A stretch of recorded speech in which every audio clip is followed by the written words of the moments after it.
যে সমস্ত শিক্ষার্থী রবীন্দ্র মুক্ত বিদ্যালয়ে উচ্চ মাধ্যমিকে ভর্তি হয়েছ, তাদের জন্য আজকের এই ভিডিওটি খুবই গুরুত্বপূর্ণ। এবার প্রশ্ন হবে যে স্যার কেন গুরুত্বপূর্ণ? কারণ এই ভিডিওতে আমি এইচএসে ভর্তি হওয়ার পরে পুঙ্খানুপুঙ্খভাবে আলোচনা করব যে তোমার কখন কি করণীয়। অর্থাৎ তুমি কখন রেজিস্ট্রেশন কার্ড পাবে, রেজিস্ট্রেশন কার্ড পাওয়ার পরে কি করণীয়, অ্যাডমিট কার্ড পাওয়ার জন্য কি করতে হবে, রেজাল্ট কখন পাবো, প্রথমবারের পরীক্ষাতে কি কি পরীক্ষা দেব, কোন বিষয়ে পরীক্ষা দেব, এক্সাম কখন হবে, সেন্টার কোথায় পড়বে, ফাইনাল রেজাল্ট কবে পাবো, এই সমস্ত তথ্য এই ভিডিওতে পুঙ্খানুপুঙ্খভাবে আলোচনা করা হয়েছে। অতএব ভিডিওটি তোমরা না টেনে প্রথম থেকে শেষ পর্যন্ত ভালো করে দেখবে। আশা রাখি এই ভিডিও দেখার পরে আর কারোর কোনো মনে কোনো ডাউট থাকবে না। দেখো, প্রথমে আমরা যেটা দেখব যে আমরা প্রথমে ভর্তি হয়েছি। ভর্তি হওয়ার পরে দেখো, সাধারণত তোমাদের হাতে, অনেক স্টুডেন্টের হাতে কোনো ডকুমেন্ট নেই। কোনো ডকুমেন্ট বলতে তুমি যে ভর্তি হয়েছো কোনো প্রমাণপত্র অনেক স্কুলে দেয়নি, বা অনেক স্কুলে তোমাকে ভর্তি হওয়ার সময় একটা স্লিপ দিয়েছে, বা অনেককে দেখবে তোমরা যে চালান কেটেছিলে অর্থাৎ পেমেন্ট করেছিলে সেই পেমেন্টের স্লিপটা দিয়েছিল। অর্থাৎ তুমি যে পেমেন্টের স্লিপ সেটা আবার অরিজিনাল তোমার নিয়ে নিয়েছে, কেউ যদি জেরক্স করে রেখেছে, তো অতএব তার কাছে সেটা থাকবে, না হলে সাধারণত কোনো ডকুমেন্ট তার কাছে থাকে না। ঠিক আছে, এবার আমি তাকে বলে দিই তাহলে তখন তার করণীয় কি, যে আমি ভর্তি হয়েছি, আমার ভর্তি হওয়ার পরে কি সাবজেক্ট রয়েছে সেগুলোও স্যার জানি না, স্কুল থেকে কি কি সাবজেক্ট দিয়েছে, সেই সমস্ত তথ্য নিয়ে আজকে আমি আলোচনা করব। দেখো, তুমি যখন ভর্তি হয়েছিলে তখন ভর্তি হওয়ার সময় কি বললাম, কোন স্কুলে তোমাকে পেমেন্ট স্লিপের জেরক্স দিয়েছে, নতুবা তোমাকে অ্যাডমিশন যে হয়েছো তার একটা অ্যাডমিশনের স্লিপ দিয়েছে, নতুবা কোনো স্কুলে ধরো বা কোনো শিক্ষার্থীর কোনো ডকুমেন্টও নেই। তাদেরকে বলবো ভয়ের কোনো কারণ নেই। ঠিক আছে, এবার তুমি যেই ডেটে স্কুলে ভর্তি হয়েছো সেই ডেটের পরে অর্থাৎ 2 থেকে 3 মাস পরে স্কুলে গিয়ে অবশ্যই যোগাযোগ করবে যে তোমার রেজিস্ট্রেশন কার্ড এসেছে কিনা। এই যে দেখো, রেজিস্ট্রেশন কার্ড এটা। এবার এটা যে এইচএস এর রেজিস্ট্রেশন কার্ড বুঝবে কি করে, এই যে দেখো এটা হচ্ছে, এখানে লেখা আছে এইচএস হায়ার সেকেন্ডারি, অর্থাৎ রেজিস্ট্রেশন কার্ড তোমার এসেছে কিনা খোঁজ নেবে। যদি রেজিস্ট্রেশন কার্ড এসে থাকে তোমার অবশ্যই তুমি স্কুল থেকে কালেক্ট করে নিও, এবং কালেক্ট করার পরে সঙ্গে সঙ্গে বাড়ি নিয়ে এসো না। অর্থাৎ তোমার প্রথমে করণীয় হবে যেটা, যে এইখানে থাকবে তোমার নিজের নাম, এইখানে থাকবে তোমার নিজের নাম, সেই নামের স্পেলিং ঠিক আছে কিনা দেখে নেওয়া। অর্থাৎ তুমি যে ডকুমেন্ট দেখিয়ে ভর্তি হয়েছিলে সেই ডকুমেন্টের সঙ্গে এই নাম ম্যাচ করেছে কিনা একবার দেখে নেবে। নেক্সট হচ্ছে কি, বাবার নাম ঠিক আছে কিনা, বাবার নাম ঠিক আছে কিনা এটাও দেখে নেবে। ক্লিয়ার? আর আর কিছু দেখার বিষয় এখানে নেই। আর একটা জিনিস দেখার বিষয় আছে, সেটা হচ্ছে তোমার জন্ম তারিখ, ডেট অফ বার্থ ঠিক আছে কিনা। এই তিনটে বিষয় সবচেয়ে গুরুত্বপূর্ণ। কারণ কারোর যদি ভুল এসে থাকে তাকে আমি অবশ্যই সাজেস্ট করব রেজিস্ট্রেশন কার্ড সঙ্গে সঙ্গে কারেকশন করার ব্যবস্থা করো। অর্থাৎ স্কুলেই জিজ্ঞেস করো কিভাবে কারেকশন হবে, কারেকশনের জন্য আলাদা ভিডিও দেওয়া আছে, অবশ্যই তোমরা সেটা দেখে নিও। ঠিক আছে, আমি যেটা বলছি, স্কুলেই তোমরা যদি কারোর ভুল এসে থাকে স্কুলেই কারেকশনের ফর্ম পাবে, ওই ফর্ম ফিল আপ করে স্কুলে জমা করে দেবে। কারণ তখন যদি কারেকশন না করো এরপরে যে অ্যাডমিট আসবে বা রেজাল্ট আসবে সবগুলোতেই ভুল আসবে। ক্লিয়ার? তখন কিন্তু কারেকশন করতে অনেক বেশি খরচ হয়ে যাবে, অর্থাৎ ব্যয়বহুল সাপেক্ষ হয়ে যাবে। তাই কারোর যদি ভুল হয়ে থাকে কোনো কারণে প্রথমেই চেষ্টা করবে কারেকশন করে নিতে। ক্লিয়ার? তাহলে এখানে আমার দেখার বিষয় হচ্ছে কি, এক নিজের নাম, দুইয়ে বাবার নাম, আর তিনে হচ্ছে ডেট অফ বার্থ। এটা আমাকে ফার্স্ট দেখে নিতে হবে। এরপরে যেটা দেখবো, এটা যে ছবি, এখানে একটা দেখবে এখানে একটা ছবি থাকে, এখানে একটা ছবি ছবি থাকে একটি। ঠিক আছে, এখানে দেখো ছবিটা হাইড করা রয়েছে। অনেকের কি হয়, এই ছবিটা উল্টো আসে, অর্থাৎ ছবিটা থাকা উচিত এইভাবে, কিন্তু ছবিটা দেখো তখন কি হবে না, এরকম উল্টো আসবে, ছবিটা এইভাবে উল্টো আসবে, উল্টো আসবে। অর্থাৎ উল্টো এলে এটা টেনশনের কিছু নেই, যদি উল্টো এসে থাকে তবুও স্কুলে একবার বলবে, কারেকশন যদি করা যায়।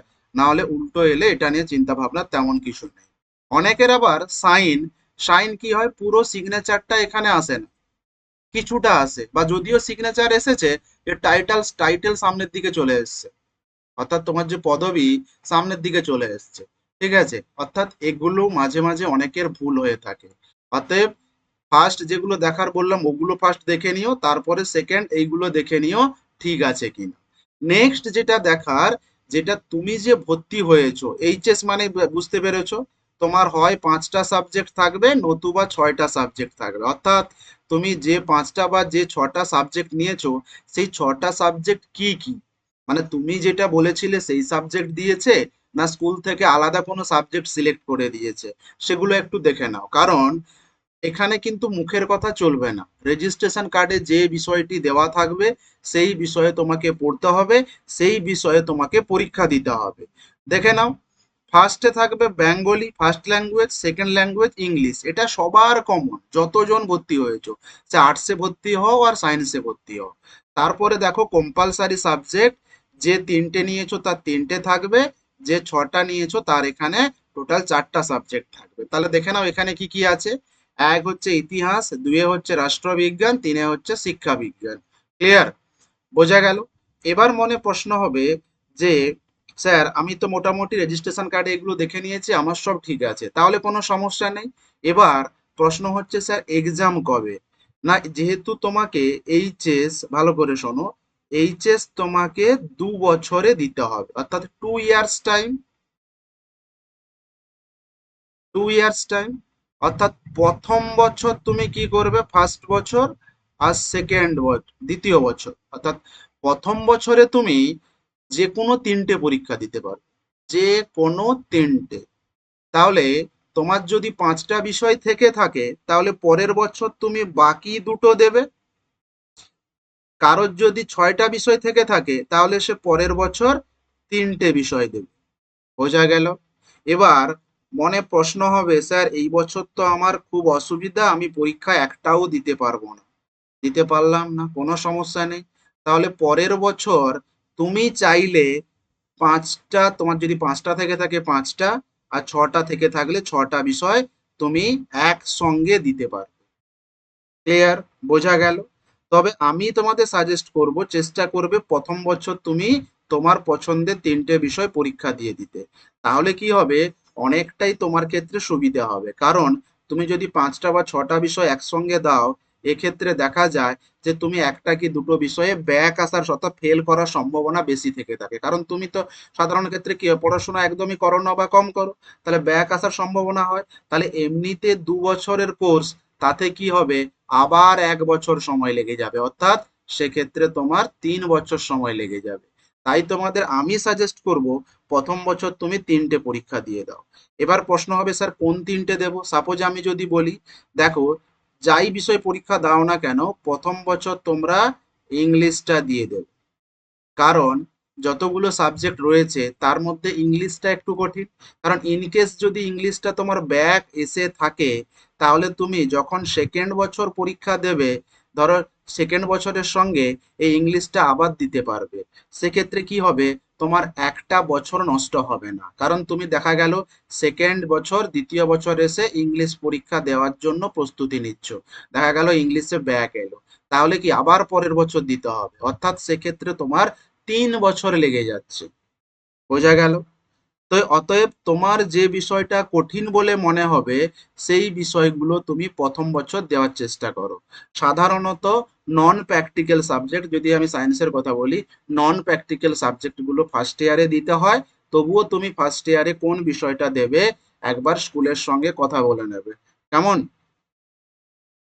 নেক্সট দেখো, এবার অ্যাডমিটের ব্যাপারে আসি। অ্যাডমিট, তুমি এটা শিওর থাকো যে তুমি অ্যাডমিশন নিয়েছো, মানে এটা শিওর নয় যে তুমি পরীক্ষার অ্যাডমিট পেয়ে যাবে। অ্যাডমিট পেতে হলে তোমাদের প্রত্যেক বছর এক্সাম হয় সেপ্টেম্বরের প্রথম সপ্তাহে। ক্লিয়ার? সেপ্টেম্বরের যে প্রথম সপ্তাহে এক্সাম হয়ে থাকে, এই পরীক্ষায় বসতে গেলে কিন্তু অ্যাডমিট তোমার কাছে বাধ্যতামূলক, অর্থাৎ অ্যাডমিট না থাকলে তুমি পরীক্ষার হলে প্রবেশ করতে পারবে না আর পরীক্ষা দিতে পারবে না। তাহলে তোমার করণীয় কি? না, যখন সেপ্টেম্বর মাসে যদি এক্সাম হয়ে থাকে তার ঠিক 2 থেকে 3 মাস আগে স্কুলে খোঁজ নেবে যে তোমার রেজিস্ট্রেশন, সরি, পরীক্ষার ফর্ম ফিল আপ কবে থেকে হবে বা কবে হবে, এটা খোঁজ নেবে। কারণ পরীক্ষার ফর্ম ফিল আপ যারা যারা করবে তারাই পরীক্ষায় বসতে পারবে। এবার দেখো, এই শিক্ষার্থীটি প্রথম বছর 3টে দিয়েছে, কি কি দিয়েছে? Bangla, English, education. তাহলে যে 3টে বিষয় সে পরীক্ষা দেবে বলে স্থির করেছিল, ওই 3টে বিষয়ে ফর্ম ফিল আপ করেছিল। ওই 3টে বিষয় দেখো অ্যাডমিটে দেখাচ্ছে। এক্ষেত্রে মনে রাখবে, অ্যাডমিটে তোমার যে 3টে বিষয় দেখাবে ওই 3টে বিষয় তুমি পরীক্ষা দিতে পারবে। তাই ফর্ম ফিল আপের সময় সতর্ক থাকবে যে তুমি কোন 3টে বিষয় সিলেক্ট করছো। কারণ দেখা গেল একটা সমস্যা আগেও দেখা গিয়েছিল যে একজন স্টুডেন্ট সে হিস্ট্রিতে ফর্ম ফিল আপ করেছে, অথচ সে জানে না, সে জানে সবাই এডুকেশন দিচ্ছে আমিও এডুকেশন দিতে যাব। তো হিস্ট্রি পরীক্ষার দিন গেল না, এডুকেশন পরীক্ষার দিন স্কুলে গিয়ে হাজির, অথচ তাকে পরীক্ষায় বসতে দেওয়া হলো না, কারণ তার অ্যাডমিটে সেই বিষয়টি ছিলই না। এবার প্রশ্ন হবে, স্যার ফর্ম ফিল আপে কি টাকা দিতে হয়? হ্যাঁ, অবশ্যই দিতে হয়। তুমি যদি 3টে সাবজেক্ট ফর্ম ফিল আপ করে থাকো, নন প্র্যাকটিক্যাল সাবজেক্ট অর্থাৎ যেগুলোতে প্র্যাকটিক্যাল নেই, পার সাবজেক্ট 100 টাকা করে দিতে হয়, অর্থাৎ 300 টাকা। আর স্কুল থেকে যদি কোনো ফিজ ধার্য করে সেই ফিজ তোমাকে পে করতে হবে। বোঝা গেল? তবুও ধরে রাখো আনুমানিক 500 থেকে 550 টাকার মধ্যে, 500 টাকার মধ্যেই ধরে রাখো। ক্লিয়ার? বোঝা গেল? ক্লিয়ার? এটা হচ্ছে যেমন তোমাকে মানে 11এও ফর্ম ফিল আপ করতে হবে, 12এ পরীক্ষা দিতে গেলেও সেক্ষেত্রে তোমাকে আবার ঘুরে ফর্ম ফিল আপ করতে হবে। বোঝা গেল? তাহলে তুমি যে 3টে বিষয়ে ফর্ম ফিল আপ করবে ওই 3টে বিষয়ে পরীক্ষা দিতে পারবে। এবার অনেকের আরো প্রশ্ন রয়েছে, স্যার আমাদের যে প্রজেক্ট রয়েছে ওই প্রজেক্ট কখন জমা করব? দেখো, আমি তোমাদের বলে রাখি, তোমরা যে 3টে বিষয়ে পরীক্ষা দেবে ওই 3টে বিষয়ের প্রজেক্ট স্কুলে জমা দেবে। অর্থাৎ তোমার ধরো 5টা কি 6টা বিষয় রয়েছে, সমস্ত প্রজেক্ট প্রথম বছর করার দরকার নেই। তুমি যে 3টে বিষয় কি যে দুটো বিষয়ে পরীক্ষা দেবে ওই দুটো বিষয়ের প্রজেক্ট করবে। ক্লিয়ার? এবার যখন স্কুলে ফর্ম ফিল আপ হবে, এই যে এক্সামের জন্য যে ফর্ম ফিল আপ, ওই ফর্ম ফিল আপের সময় তুমি স্কুলে গিয়ে প্রজেক্ট জমা দেবে, বা স্কুল যদি তোমাকে বলে তারও আগে জমা দিতে, তারও আগে দিয়ে দেবে। তার কারণটা একটাই হচ্ছে, প্রজেক্ট যদি জমা না দাও তাহলে তুমি কিন্তু ফেল বলে গণ্য হবে। কেন ফেল সেটা আমি একটু পরে বলছি। বোঝা গেল? তাহলে অ্যাডমিট পেতে গেলে কি করতে হবে? আমাকে পরীক্ষায় ফর্ম ফিল আপ করতে হবে। এর জন্য একটা নির্দিষ্ট টাইম থাকে যে এই 15 দিনের মধ্যে করতে হবে কি এই 1 মাসের মধ্যে করতে হবে। এবার যারা পরীক্ষার ফর্ম ফিল আপ করতে পারবে না তারা সেই বছর কিন্তু এক্সাম দিতে পারবে না। নেক্সট দেখো, যেটা বলছি, পরীক্ষা তুমি দিয়ে দিল, রেজাল্ট চলে এলো।